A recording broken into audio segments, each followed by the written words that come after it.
22대 국회 전반기 국회의장을 놓고 이제 민주당 내에서도 경쟁이 치열한데 국회의장의 정치적 중립성은 좀 비켜놔야 된다. 중요하지 않다. 이렇게 주장하시는 분들이 꽤 있습니다. 이건 어떻게 생각하십니까? 나라마다 조금씩 정치 문화와 역사에 따라 다른데요. 우리도 2002년 이전에는 국회의장이 당적을 가지고 있었습니다. 네.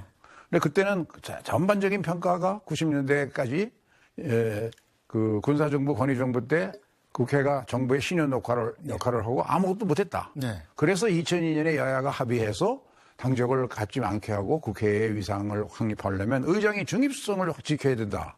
그런데 지금 당적을 버린 상태에서도 여야 간의 의장의 중립성을 안 지켰다고 막 비판하고 하는 일이 종종 있는데 여기서 만일 당적을 버리는 개혁을 다시 옛날로 돌아가 버리게 되면 네. 지금 미국 의회는 당적을 갖도록 돼 있는데 그게 잘 정치적 중립성을 지키도록 여야가 합의해서 운영하다가 최근 들어서 미국 정치가 한국 배운다는 우스갯소리가 있지 않습니까? 미국 의회가 지금 일이 되질 않아요. 그렇죠. 그러면 그런 미국도 그런데 네. 여기서 우리가 만일 의장의 정치적 중립성까지 다시 옛날로 돌아가면 그때는 국민들이 국회 해산해 버리려고 그러지 않을까요? 알겠습니다. 자, 이제 한 달 임기가 남으셨는데 특히 임기 마치기 전에 꼭 해결하고 싶으신 과제로 저출생 문제를 꼽으셨습니다. 네. 이유가 어떤 건가요? 제가 공직 생활을 정부에서 30년, 국회에서 의장으로, 이제 국회 정치인으로 20년, 네. 50년 동안 한 번도 쉬지 않고 계속 공직으로 일을 할 수 있었습니다. 큰 혜택을 받은 거죠.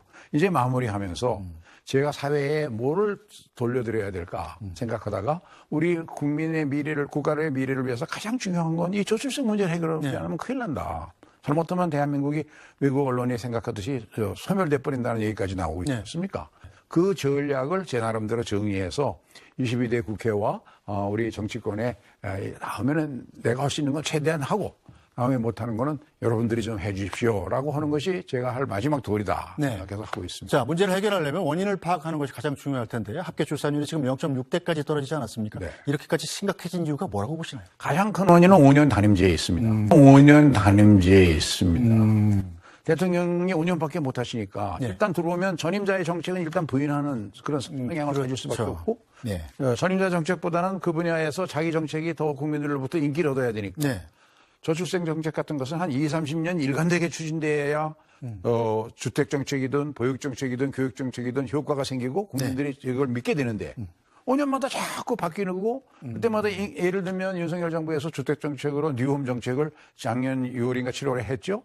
그 경쟁률이 신혼부부의 경우 211대 1이었습니다. 한 사람은 10억 넘는 로또 이익을 얻지만 210명은 전부 좌절하고 분노하고 불신하고 그러다 보니까 연끌 투자까지 하고 이 연끌 투자하는 세력이 많아지면 부동산 투기의 기초가 만들어지는 겁니다.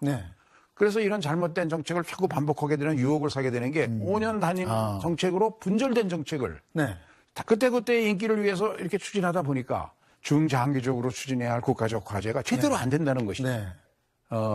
과거의 개헌은 전부 대통령 권한을 어떻게 줄여서 국회에 가져가느냐.